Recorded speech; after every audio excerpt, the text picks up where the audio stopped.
Yeah, I don't have much of a lead in this time. Let's just go right into season 7. A yard of Vindaloo sauce? You must have had breath that could shear sheep. Tika to Ride starts off with Kat and Rimmer teaming up to tease Lister, as they tend to do occasionally. All the curry supplies have been destroyed. We heard. That's kind of cute. Kat has retained most of his intelligence from season 6, so far anyway. Here he asks a good question regarding the time drive. Time has returned to the point before we discovered the time machine, right? So what's to stop us going back on board the Gemini 12 and picking it up all over again? He even takes Rimmer's side in an argument. And you know I'd rather wear sideways pressed flares and a clip-on polyester tie than agree with Goldpost head. But this time he's right. Something he refused to do in White Hole. I agree with you, buddy. But I'm voting for doo-doo breath. I couldn't put my cross next to the brine nylon party. I've joked before that Kat asks a lot of questions. In the earlier seasons, it was played for laughs. What is it? It's a rent in the space-time continuum. What is it? But in these later seasons, he mainly asks intelligent questions. While I discard some old cache files. How come you need more memory? Over the years, you've had more RAM than a field of sheep. In a way, he acts as an audience surrogate and a way to make Crichton's exposition sound more natural. The next day,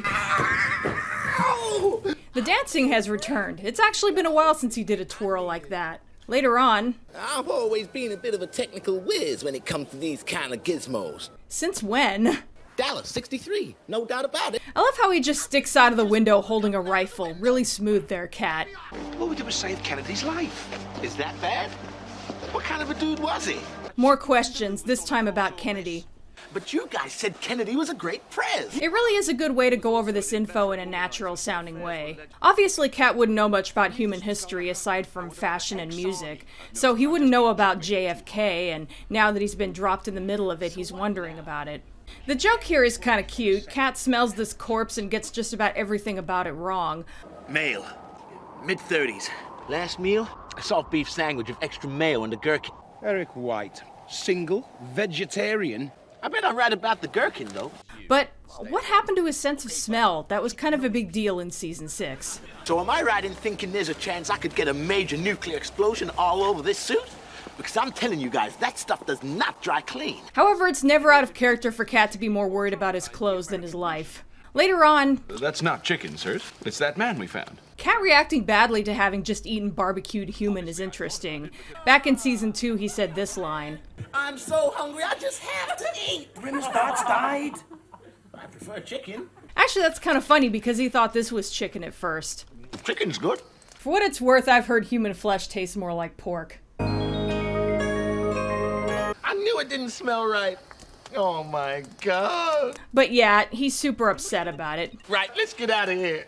I badly need to floss a piece of roasted dead person out of my teeth. Poor thing. I don't care where we go. As long as it's before we had dinner. Yeah, it's not literally cannibalism, but it goes to show how he's been around humans enough to not consider them food. And later on, he even shows a little sympathy for that guy. Isn't this sick? I mean, just standing by and allow the president to be killed? Not if you're Eric White, it ain't. It doesn't smell right. I think he's missed. Well, there's a line right out of season 6. I wonder what he's smelling or not smelling. Fear from the crowd below, maybe. Kat also doesn't want to be the one to shoot JFK to correct the timeline. Shoot the press? Who? You can count me out. And me. Kat dressed like a homeless person? Well, the clothes don't look too bad, just boring. I guess I buy it. I'll take that over him looking like a gelf. An object with such awesome power and charisma, it's flattened all the grids. At first I thought it was me. I do love how Kat gets along so well with Ace and Stoke Me a Clipper. Hey, buddy, how you doing? All the better for seeing you, Cat, old friend. Is that a new suit you're wearing? Again, I think it's because they have similar fashion sense. What a guy. But Kat is like a squealing fangirl, and it's just so freaking cute. It's Astro Cuts. In the Theta sector, Dimension 24. Ask for Alphonse. Ow, yeah. He also backs up the other guys when they get on Rimmer about not wanting to talk to Ace. All right, I'm going. I love when Kat does that, just kind of stands in the back and makes faces to indicate what side he's on. Later, bud. I gotta hand it to Kat for behaving himself during Rimmer's funeral. I can't imagine that he's too torn up about it, but he at least seems to get that it's a serious situation. You came in a box. That explains everything. I always thought it was weird how the first time we see Kat in Ouroboros, He's wearing a baseball mitt. Who is he playing catch with, and why isn't he concerned about how that mitt doesn't go with what he's wearing? Is it a wibbly thing or a swirly thing, sir? At this early stage, I'd hate to commit myself and wind up looking a fool. Oh well, have another brown trousers comment. It's causing a major disturbance in the fabric of space-time. It's also causing a major disturbance in the fabric of my pants. I recognize those guys. Wait, don't tell me. Oh come on, Cat has always wanted to meet himself. Among other things, but we won't go into that. So yeah, we have an alternate Cat. This one was descended from a Frankenstein that was owned by Kochanski, which seems to have given him a very different personality. I think it's safe to say that he's much more cultured. Sadly, he doesn't get much screen time and only one line of dialogue, so this is all speculation, but I think it's implied pretty well just by his body language. Look how stiff he is. And in return, maybe we can unscrew all those old pickle jars you can't open. He seems embarrassed by the behavior of our Cat. Speaking of which, I could kind of do without Cat's occasionally creepy behavior when it comes to Kochanski. I guess it's not out of character, he hasn't been around women much, but it's one of my less favorite aspects of Season 7 Cat. Who is? Officer Butt Babe. I'm not really down with him calling her babe. Just follow my cords. Your cords? Yeah, my cords. You're not talking about trousers, are you? Coordinates. To be fair, that one could be more of a Cat is dumb gag. Need a power reroute in the auxiliary power drives. I'll take care of that. Whatever it is. Again, even though this scene is cute, I'm not a fan of Cat suddenly not knowing how the ship works. At least he looks really pretty in this shot. About that power similililum drive? Taken care of. And his trying to impress Kochanski is kind of adorable. Also, here's alternate Cat's one line of dialogue. Here's the 2,000 bulbs of garlic your lister dude wanted. Damn, that is one deep, sexy voice. I really wish we got to know this guy a little better. Kind of a wasted opportunity. Even when I know what I'm gonna say, it never bores me. You and you alone. Duck Soup starts off with more grossness. My God, a G-string. Could be worse, though. First time I saw this, I figured that since Cat was the first one there, he was the one who turned up the heat to shrink her clothes on purpose so she'd have nothing to wear. Later, I realized that the idea is that Crichton did it on purpose subconsciously as kind of a precursor to what he ends up doing later. You mean this ship's careening out of control through space with absolutely zero expertise at the helm? No change there, then. How dare you? Cat is a great pilot. Did I make that joke before? Oh well, it bears repeating.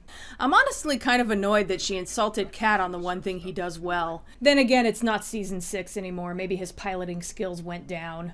So Lister has claustrophobia, and I love how everyone is okay with leaving Cat with him. Boy, is it cramped. Ooh-wee. Because Cat always knows how to act in these situations. Talk about cooped up. Cat.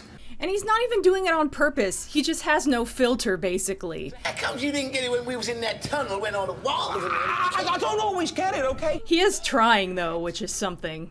Oh, sorry. Not supposed to talk about that, right? Right. So how'd you get to be claustrophobic? Are you born that way, or is it because you're kind of sissy? We started seeing each other in the stock room at break time. She gave you claustrophobia? I didn't think you could get it like that. Oh god, he thinks claustrophobia is an STD. I can't even. They may not make use out of Cat's sense of smell, but he still has his great hearing. Like a watery kind of roaring noise. It's like water roaring down, say, a passageway. In a kind of roaring, watery kind of way. Too bad he's not very good at describing what he's hearing. Is it a roaring, watery kind of noise? This is a different kind of noise. Is it a sort of cat being smacked on the head by a smacked-off Lister's fist kind of noise? And here comes one of my favorite Cat moments. They always say the hardest part about leaving cyberspace is realizing the whole universe does not revolve around you. Sure doesn't. It revolves around me. Take food. Until I bite into it, it has no taste. All of the interesting things that ever happened to me happened when I was in the room. Coincidence? Get out of here. That's Cat logic right there. So everyone drops down from the vent, where Cat ends up in the closet somehow. Because Cat, I guess. I think even he isn't sure how that worked. You mean we spent the night crawling from one end of this ship to God knows where and back for absolutely no reason? Angry wet kitty. Ew. He was unique. Yeah, irritating, awkward, and unsightly. He was the human equivalent of a visible panty line. Blue starts off with, And I'm just trying to prevent us from being scattered all over the galaxy like some kind of cosmic seasoning. yeah, so much for letting the characters grow and improve. Gotta dumb them down so Kachansky seems smarter. I was reading the baked potato time by mistake. Will people not leave it in here? It just makes us look like we don't know what the hell we're doing. That is a cute line, though. Auxiliary flight modulator is short-circuited. And the chocolate dispensers ejected all the nutty fruit snack bars onto the galley floor. I love Kat's status reports that are about a vending machine blowing up and only that. Nutty fruit bars sliding about. Also, I kind of like Kat with messed up hair. What a smeghead. I think that's only the second time Kat has ever said smeghead on this show. Of course, both times he was referring to Rimmer. Why do you want to look like that smeghead Rimmer for? We're not going to have any games that involve dropping trousers and light and stuff. Well, that takes care of most of the repertoire. Wow, their off-screen games have gotten really lowbrow. So what games do you play then? Match the body part to the crew member? I always loved that one. Guess whose body is sticking through a hole in the curtain? Shall I add that one to the slate, bud? They used to ride unicycles and hit a beach ball back and forth with baguettes. Now we're up to the Rimmer experience, so there isn't a lot to say that I didn't already cover when I talked about this episode. Though I somehow missed that Lister is in his long johns. Also, I love Rimmer giving Kat fashion tips. So you see, Kat, if you wear the green paisley shirt with the cavalry twill trousers, you can be dignified and fashionable at the same time. And that pisses Kat right off. Cavalry twill? What do you think I am, a woodwork teacher? Other than that, I love Kat's expression at the end. Just baring his teeth like an animal. That's how mad he is. How come I have to do everything around here? I never get a second to myself. Cat do this, cat do that. What am I, a dog? In Beyond a Joke, we learn that It's the luckiest find I've made since I discovered that tube of leg wax under the Mediscanner. You found my leg wax? Cat waxes his legs. I guess that's better than curling his leg hairs. Less effort, at least. Later, after Crichton's little episode, they're all pretending they like the lobster he made, except... Are we eating the same stuff? Also the look on his face when Crichton's head explodes all over the table. I love it when he randomly sticks his tongue out like that. It's such a Cat thing. Later on... Life without a head. That's gonna put a real crimp on his lifestyle. I mean, what can you do without a head? Apart from being you, hardly anything. Cat is dumb gags. They never get old. Any clues when it was built? It had those big crystalline turbine drives. I'd say 21st or 22nd century. And once again, he almost sounds smart for a second, and then... At the outside, 25th, 26th, or 27th. But don't hold me to it. Maybe 29th. It just never stops. You smell good. Thanks. Yeah, Lister wouldn't be saying that if Cat smelled like fish, just saying.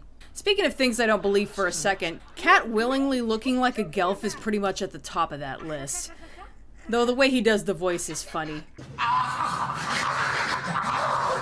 Also this bit. No deal, you got that? You speak Earth,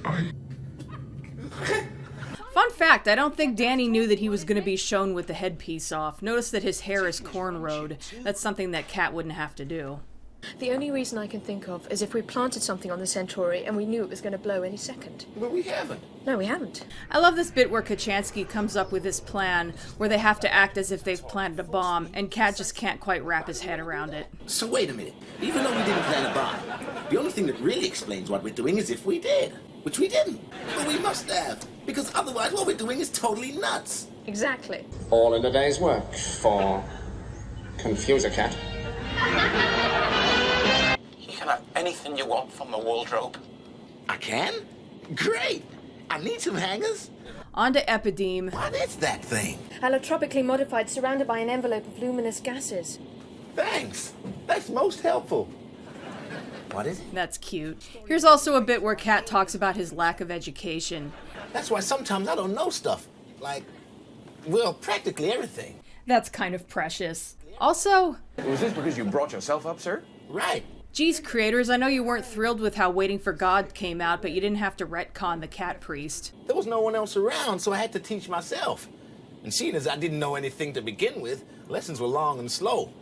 Aside from that, I still like this bit. Cat isn't normally one to open up, so this is an interesting look into his past. I just have a different perspective on pain, Crichton. As would you if every summer you had to pour hot wax on your crotch and rip out half your thatch. He's right. I hate doing that. Cat waxing his bikini line is nothing new, but I still loved his response there. Is that why the common chick looked like the centerfold from this month's Play Zombie? I think season 7 is the only one where Cat randomly makes Dwayne Dibley faces. It's cute, I guess, but kind of random. Laser bone sorcerer, quickly! This is one of those scenes where Cat doesn't do anything other than react, but his reactions really make the scene that much funnier. Okay, you did what you had to do to save me life. And again. Buddy, you look great! Also, Cat is dumb, and it's not going to be the last time he tries to shake Lister's non-existent hand. What am I going to do with 58 minutes more life? Have half a juggling lesson? You're really not helping. Really, does he ever? How are we doing? Like a speeding bullet stuck in the back end of a bat out of hell. Only Cat could be that sassy while piloting a space shuttle. Also, speaking of Cat's reactions... Did you see that? She... That's one epic fall over. Notice that he's still on the floor and still pointing, even as they have to step over him. We've been here before. Of course we have. It's the cockpit, dummy. We come here all the time. In Nanarchy... The painter dude. You know, the one with one arm. Van Gogh, go, go. He starts off not only getting Van Gogh's name wrong, but which body part he cut off. See? That dude manages to cut off his own head with just one arm, and you're worried about not leading a normal life. He also doesn't realize that one-armed bandit is a slang term for slot machines. The most popular pub games of the 20th century. And it only had one arm? What a heartwarming story. Here's another great scene kind of reminiscent of how unhelpful he was in Duck Soup. It's a real son of a bitch about your arm, bud. Actually, my favorite part is him saying, "Can you imagine that?" to the guy the thing he's talking about happened to. Can you imagine that? And it stands to reason we must need two arms. That's why we got two arms. Well, except you. He's saying such awful things, but you know he thinks he's being helpful. If it were me, I couldn't survive. I couldn't stand the thought of not being perfect. It's cringe-inducing, but also weirdly cute. He ends up comparing Lister to an ugly three-legged pit bull terrier. It loses its legs somehow, and the pit bull says to you, "Hey, man, I've only got 3 legs. Will Lady Pitbull still like me?" That little giggle kills me. Hell, he'd be ugly if you put him in a suit and gave him a carnation. So here's something I think is gonna cheer you up, Mr. Pitbull. Put it there, buddy. Even if I don't like everything about Cat in Season 7, he's still the best thing in it. Can someone take him outside and do something to him? Ideally involving ice cubes in any puckered body cavity. The look on Cat's face, though, like, what's his problem? Let me think of a cogent paradigm. I'd rather have a good example. I also love this bit where Crichton explains how the nanobots are able to break down objects and rebuild them into other objects.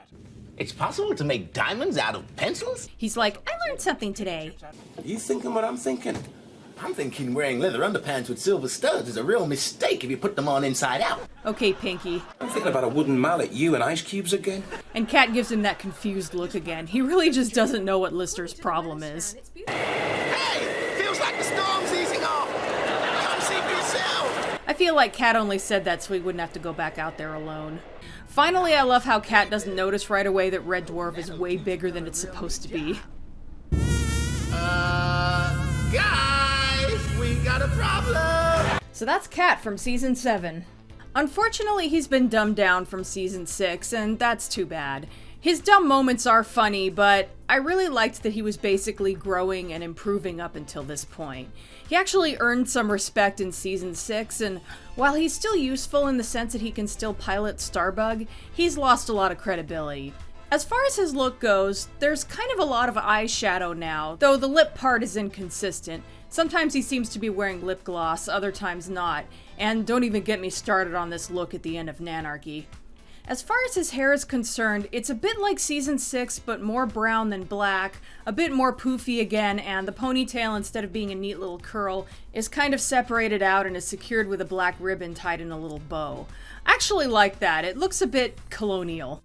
As far as his clothing is concerned, still the same base, the black vinyl turtleneck with black vinyl quilted leggings and usually the cat belt, but he changes the jacket a little more often now.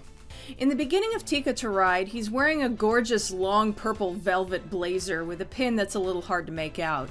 Later on, he changes to a yellow blazer over a yellow satin shirt with black buttons and suspenders, along with that little heart choker he sometimes wears. In Stoke Me a Clipper, he kind of breaks the trend by wearing an orange suit with a shiny black shirt with a matching handkerchief and a silver pin that looks like a crown. Not sure how I feel about that color, but oh well. No cat belt even. At Rimmer's funeral, he's wearing what I think is that same black shirt with what looks like black slacks with this amazing snakeskin textured vinyl jacket. Not sure how I feel about the cat belt being over it though. In Ouroboros, he starts off in this gorgeous textured red satin double-breasted blazer with a big star-shaped gold pin.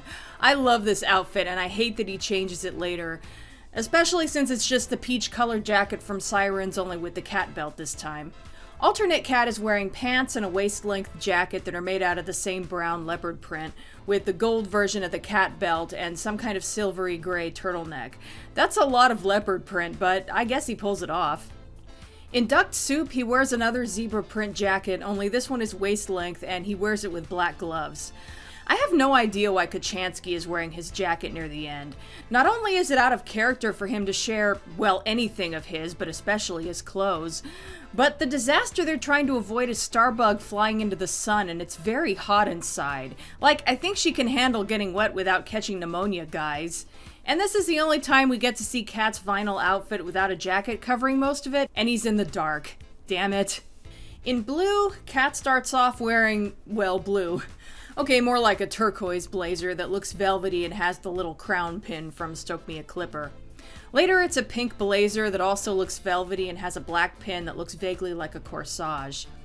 In the Rimmer Experience, he's wearing the same black and white jacket, vest, shirt, tie combo from the beginning of Marooned, but with the black vinyl pants.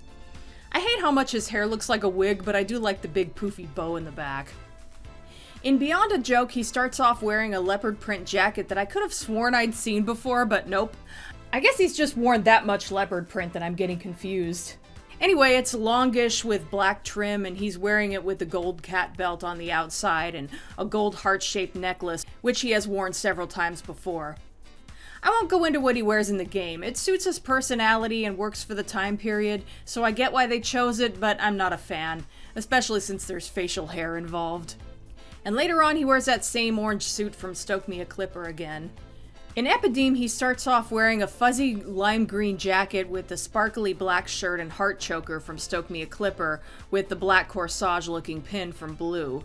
Later on, he layers on that fur coat and hat from Marooned, only without the pin. Later still, he wears what is probably my favorite outfit of his, or it's in the top 10 anyway. It's a knee-length zebra print coat that's form-fitting to the waist and then flares out, with black lapels and that crown pin again. I just love the shape of this coat. It's a bit reminiscent of his famous outfit from Camille, only the coat is not as long and shaped a little differently, and there's no pink tunic underneath. In Nanarchy, it's a blue sequined waist-length jacket with quilted satin accents and diamond buttons. It's gorgeous, but it's part of the set he wears later during the dance scene in Back in the Red, and I kind of wish they'd saved it for that, since it's kind of a big cat moment. Oh well. Later on, the heart choker and black vinyl snakeskin jacket return, along with a glittery brown shirt, which looks great with his skin color. Later, that jacket is replaced with a brown leopard print jacket that's kind of velvety looking. And I want to slap whoever's idea it was to put this metallic deep red lipstick on him. What the hell, makeup department? After that, he changes back to the exact zebra print jacket from earlier for some reason, and it's basically going to stick around until I get tired of it. Okay, despite the snark at the end there, I think his clothing in Season 7 might be the one thing that's an improvement over Season 6. I liked those outfits, but they were barely enough to fill out the season. He did get to wear 2 in Gunmen of the Apocalypse, but one of those ended up getting worn again only 2 episodes later. In Season 7, he wears about 2 outfits per episode, and while some of them look a bit too much like palette swaps of each other, most of them are really interesting, and the wardrobe department seemed to be playing with textures a lot. For example, I never would have thought to pair textured satin or velvet or fur with glossy vinyl. It makes these outfits really unique and interesting. Also, it's kind of amusing to look back at how much jungle print he's worn by this point.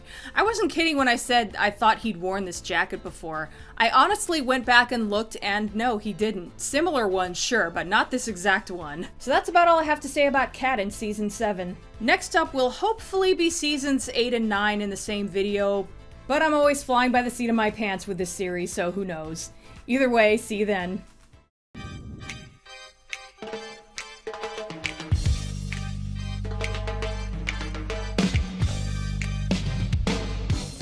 Saw you for the first time, my knees began to quiver, and I got a funny feeling, in my kidneys and my liver, digestive system, baby, my hands they started shaking, spare. What do you say, Mother Border? Too heavy, sir. With the strain and extra weight, it would be impossible for Mr. Lister even to get it up. He could always take it off if he was going on a date.